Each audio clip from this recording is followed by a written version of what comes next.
Hello, fellow students. Welcome to class. Today we're going to talk about alcohol and drugs. So today our Think, Pair, Share has 11 questions. First, we want to define drugs for the purposes of this class. Give a few details about the history of drug use and acceptance. Talk about whether or not drug use is culturally universal and why. How talk about how pharmacologists refer to substances that they consider psychoactive and give a few examples of the attributes that they impact when in regards to human beings. Talk about some of the reasons why humans use drugs, what a moral panic is, what is the connection between moral panics and scapegoating, specifically related to drugs and drug use, some of the differences between the criminal justice approach and the medical approach in regards to curtailing drug use. Explain and talk about just briefly the different approaches that Obama and Bush had, and then the connection between race and drug use, that perception of that connection, and then talk about how drug use is a social construction. So for the purposes of this class, we would define the term drug as any substance that impacts or affects mood, behavior, or perceptions.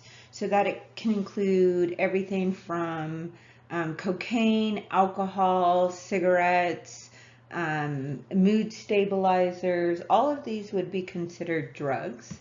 Some of them, obviously, in our culture are considered inappropriate drugs to use, but a lot of these drugs are considered acceptable, if not completely appropriate drugs to use. So drug use isn't just universal among human beings. We do know that there are significant cases of drug use among animals. A good example of this is jaguars who eat a leaf called yage. It has a medical name. I don't remember it off the top of my head. And this has the effect of a psychedelic on them, like LSD. Peruvians in the same area also eat the same drug. It causes both the psychedelic effect and causes you to clean your bowels as well. So there are videos, I'll post one through here, of jaguars hallucinating on this drug. So we know that drug use among all types of animals, monkeys, humans, jaguars, cats, different types of cats, is fairly common. It is a culturally universal part of human nature. So there's a worldwide use and acceptance of many types of drugs throughout the world. Many drugs that are even considered to be illegal drugs today have been historically used and accepted. Marijuana is a good example of this because it's one of the oldest known hallucinogenic drugs that we as a culture use, and it dates back thousands and thousands of years. And human beings, we know through historical evidence that human beings have had a desire to alter their state of consciousness throughout history. We have examples of fermented honey, mead, wine, and beer, the products that both stored and were used to make these types. Wolfgang, no play, please. Give me a second. Okay, so we know that it's culturally universal. We've seen it throughout different cultures, throughout time. We have evidence dating back thousands and thousands of years. We believe that human beings and pretty much thinking organisms, animals in general, are neurologically hardwired to get that type of pleasure from certain types of chemical substances. And that's why we believe that it is a culturally universal phenomenon. Anytime any type of plant or alcohol or drug impacts the way that we think or our mood or our feelings or our perceptions, a pharmacologist would call that type of substance a psychoactive substance. So anything from alcohol to mood stabilizers to marijuana or LSD, all of these would be considered psychoactive substances. We've pretty much always ingested psychoactive substances as a species. And we know that there is a significant impact on us in terms of our pleasure centers in our brain.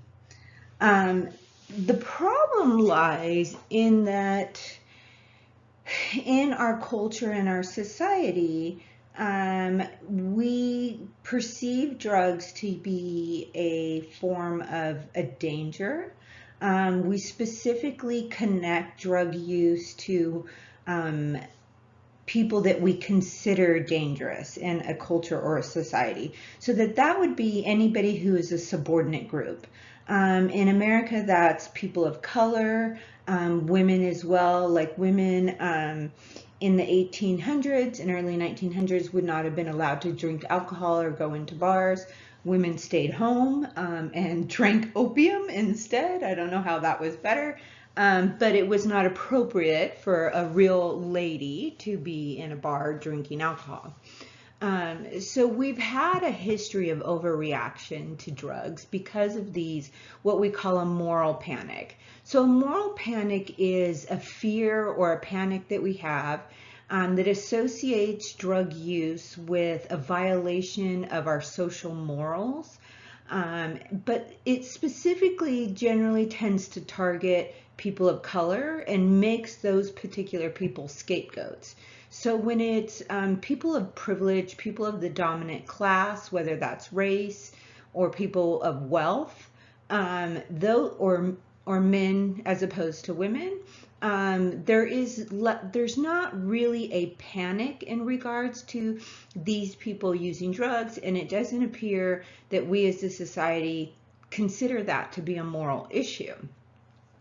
But when people of color or people who lack money or women use drugs, we tend to distort that morality judgment, and we create a fear and a panic out of that. So this has happened throughout different eras. So in the early 1900s, it was about cocaine. In the 1920s, it was about heroin and marijuana. That was largely related to Chinese and Mexican immigration or immigrants, or Mexicans that were here prior to American white immigrants. In the 1960s and 70s, it was heroin again. In the 60s, it was also LSD. In the 1980s, it was cocaine again, and specifically crack. And then in the 1990s, we had a moral panic over meth.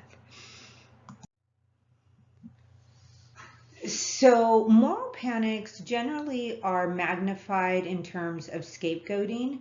It's a way in which we can scapegoat or focus on a racial minority or an ethnic minority or any type of socially marginalized group. So if you have a group that is exceedingly poor in a community, if you have people of color in a community, if you have an ethnic minority in a community, the fear that comes with that group being viewed as an outsider is combined with the moral panic of drug use, and it's viewed as more problematic when drugs are used by those particular people. So drug use within subordinate groups is viewed as really a threat to the larger society, meaning that it's going to harm those of the dominant group. And so you tend to see tensions arise instead of a medical model being taken, you tend to see more of a criminal justice model being taken. And so those two approaches don't tend to work very well together. You cannot access healthcare and a medical treatment if the behavior that you need medical treatment for is also criminalized. So instead of being able to be treated, you would then just be punished for the behavior or the crisis. So those two things don't necessarily work well together. You can see often a split. So for those who are impoverished or people of color, racial and ethnic minorities, the drug use is criminalized and those people are punished by being put in jail. But for people of privilege, people who have wealth, the same drug use, the same drug, the same behaviors would be medicalized and they would receive medical treatment. So they'll go into a medical facility for treatment. For America, the approach has been largely a punitive approach, and we have criminalized drug use over the past 50 to 100 years. So why are we criminalizing it if the desire to alter your consciousness is inherent to an inherent part of the human condition? I mean, we have evidence that goes back to 10,000 BC that human beings were using alcohol and possibly other types of drugs. And throughout different cultures, alcohol plays an important role in religious, social, and ceremonial rituals. Within quite a few dominant groups within societies, drugs as well, but they tend to be more within tribal groups, and we still have been able to dismiss that. The type of drug use that's used as part of religious or social or ceremonial roles. We can kind of see the difference in approaches when we look at the difference between how Bush approached drug use as a social problem and how Obama approached drug use as a social problem. So one of them took the victim blame approach and the other one took the system blame approach. So for George Bush, it was individual blame. And this was a punitive approach, a criminal approach. He, created an atmosphere of fear of drugs and drug-related crime. That was at an all-time high. You would see commercials and, like after-school specials against drug use and to help enhance your fear related to drug use and drug-related crime. It was an era of tough on drugs, tough on crime. The Clintons also took this approach. Clinton was very much a tough on crime and tough on drugs approach, just like Bush. And the biggest fear was crack cocaine in inner cities, which was specifically linked to Black communities. So while cocaine was being used on a massive level by both whites and Blacks, it was predominantly Black people who were being put in jail for crack cocaine use or for cocaine use. And they had very much what we call zero tolerance policies. We still have some of those in our public education today. Strict enforcement of laws, all on the local, state, federal levels, all the way through. Obama took quite a different approach. He used more of a health approach or a system blame approach. He looked at issues within the system and how we could address it, how to prevent children from starting to use drugs. And if people did begin to use drugs, he emphasized prevention and treatment as opposed to punishment. So both Obama and Bush acknowledged that they needed to win this quote unquote war on drugs. And they both used both enforcement of drug laws um, and prevention and treatment programs. However, Bush focused more on the criminal justice system and on arresting and prosecuting people, and Obama focused more on prevention and drug treatment programs. These two different types of approach could have a lot to do with their ideological differences, the differences between Republican perspectives and Democratic perspectives, or it could have also been a shift in the way that society as a whole started to think about drug use and okay, so let's talk about some of the different models. The difference between the punitive models, hardline policies, and health models and harm reduction policies. You know, the punitive models, this is really a philosophical question. Should the government be taking action on and making things illegal if it can harm people on an individual basis? So the question here is, you know, is it appropriate for the federal government, state government, and local government to make illegal and punish people for using drugs?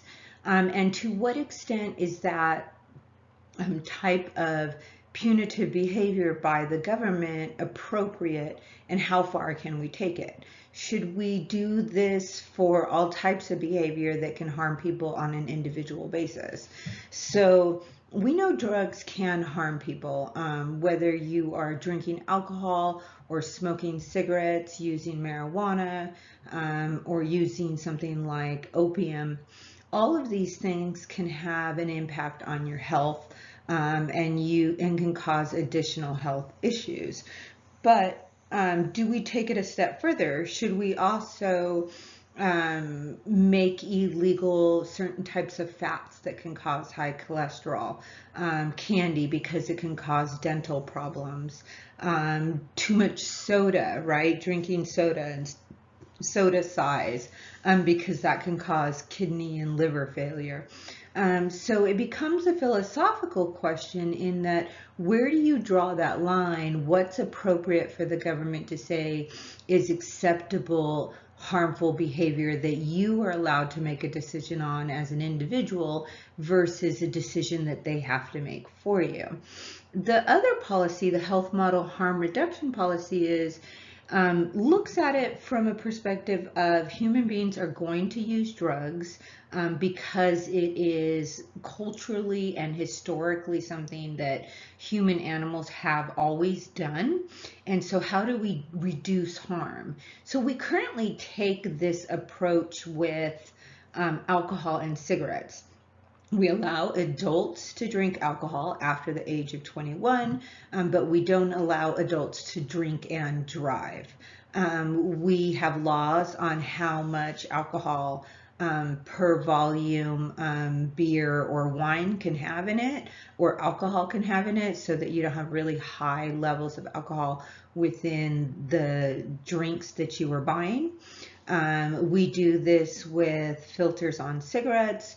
We do this when we pass out needles to people who do heroin or shoot up in any way, shape, or form to reduce the risk of HIV or hepatitis. So at what point do we push harm reduction, and at what point is it appropriate to take a legal approach and tell people that the government's going to make a decision for them about what is appropriate or not for them to do?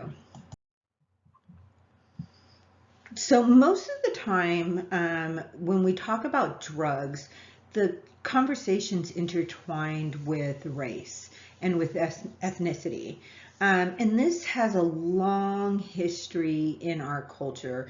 Going all the way back into the 1800s, we know San Francisco enacted one of the nation's first anti-drug ordinances, and that was in regards to opium among the Chinese Americans. So opium became something scary when used by Chinese immigrants that, Chinese American immigrants that came to the United States and worked on the railroads. Prior to this, opium was almost ubiquitous in this country. It was on every pharmacy shelf. I already mentioned that women would go home and drink opium. It was used for cramps. It was used for headaches and migraines. It was used for toothaches. We gave it to our babies to calm them down. We gave it to everybody drank it. Everybody used it. It was in every shelf, everybody's medicine cabinet. It was very common for people to actually use opium. But when we started to see opium being used and smoked by immigrants, it became something scary, right? It became a moral panic.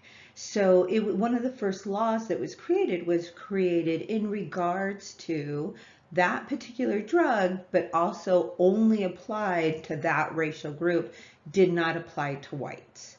In 1905, we have a sociology professor who wrote, "American people can't afford to permit the demoralization by drink of the half-civilized people committed to their care. Whole classes of native-born Americans, Native Americans, are being redeemed from the saloon, but the foreign-born population is largely under a social and political control of the saloon." So I misunderstood native-born Americans. So what he means by native-born Americans is he means white Americans can be redeemed from alcoholism, but the social and political detriment is caused by foreign-born populations using alcohol. So in other words, it is a serious problem for America to have immigrants drinking alcohol and becoming alcoholics, while it is something that is manageable and can be dealt with in terms of harm reduction or health consequences if it was white Americans. By the time we hit 1908, so still early 1900s, African Americans were seen as primitive and unable to control their impulses in regards to gin, another form of alcohol. You have a quote where African Americans are driven to crime through cocaine. Sound familiar? And are using cocaine to corrupt young white girls and drive them into prostitution. So we have seen this moral panic used over and over and over in regards to black men. So black men have been hypersexualized, have been portrayed as criminals, as a threat to white women, and as a threat to society as a whole. In this regards, they're talking about alcohol first and then talking about opium, but this same threat or this same thread or argument has been used over and over and over again. It's just the time that changes and the drug that changes, but it's the same group and it's the same argument. In 1974, you have the Narcotics Bureau saying that marijuana was connected to violent crime among immigrants and racial minorities. So only people of color commit crime when they use marijuana, is the claim that they're making. The problem with this, and I did not misspell marijuana here, it is spelled this way in 1937. But the problem with this is that you have forms of scapegoating. So you're scapegoating segments of the population, and you're creating a situation where you're saying this particular group is a problem and you're connecting it to drug use. So in the 1930s, it was Mexican immigrants and marijuanas. marijuana, we were terrified of immigrants who worked on farms and that they could be using marijuana and committing crime or raping white girls. Same thing with, same connection was made with poor and working class blacks, and then of course any jazz musician. At the time, a jazz musician would have been considered somebody on the extreme fringe of society. And they said that marijuana caused things like delirious rage and violent crime and murder and rape. So it created a real fear and moral panic around the use of marijuana. It was believed that it could make you go crazy. There was even a movie from the 1940s where it shows somebody using marijuana and then basically losing their mind and committing crimes and becoming delirious and violent. So we see that fear, that rhetoric used over and over again, and we see it play out throughout time and emerge even today in our rhetoric and our sentencing laws and policies. A good example of this is crack cocaine versus powder cocaine. So in the 1980s into the early 1990s, the war on drugs and the cocaine epidemic, the crack epidemic, was a central focus of administrations. It was a central theme in our media, and it was very much a fear that Americans had. So what we know, looking back on it, that it was largely focused on specifically Black inner city communities. So cocaine was being used in large part by everybody. So in the 1980s, cocaine was widely used amongst white privileged classes, and crack cocaine, which is just a different form, it's a cooked down form of the powdered cocaine, was used amongst inner city Blacks. The difference here was the way that the law discriminated against those who had possession of crack cocaine versus powder cocaine. So if you had 500 grams of powder cocaine, that could trigger a 5-year mandatory minimum, which was quite a bit of cocaine to have on you. But remember, powder cocaine was largely used by those who had money, those who were wealthy, and those who were white. On the other hand, a very small amount, essentially one dose, 5 grams of crack cocaine would trigger the same sentence, which was a 5-year minimum. Basically, any possession of crack cocaine had a 5-year mandatory minimum, but it took a very large amount. You basically had to be a cocaine dealer to end up with the 5-year minimum if you had powder cocaine. And then when we looked back on the sentencing through the judicial system, the arrests and sentencing, we saw the effects were largely racial. Black people from inner cities ended up in jail, and people who used powder cocaine, which was just as frequent, it was just as common, did not end up going to jail for any extended periods of time. And they had to have a pretty serious issue in order for them to be able to even be considered to have a problem, and then they were able to deal with their cocaine addiction through medical treatment. And you can even talk to people today and they'll say, they'll talk, if they were in their 20s in the 1980s, they'll talk about how everybody was doing cocaine. Cocaine was everywhere. It was at every single party. It was very common. But a large number of those people didn't end up with life in prison due to that. And that's largely because of how we socialize or socially construct drug users, drug dealers, who is a problem in regards to drugs. So social construction is how we create a reality around a phenomenon. So a social construction is something that is It's created through our norms, our values, and our mores. It is something that doesn't have to be actually real to be real in its consequences. It changes over time, and it changes from place to place.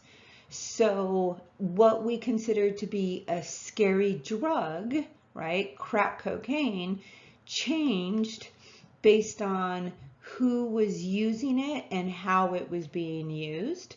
It changes over time. We don't look at cocaine the same way today that we did in the 1980s. And we don't look at cocaine in the 1980s the same way we did at the turn of the century. So this idea of what this drug is has changed over time, and it changes from place to place.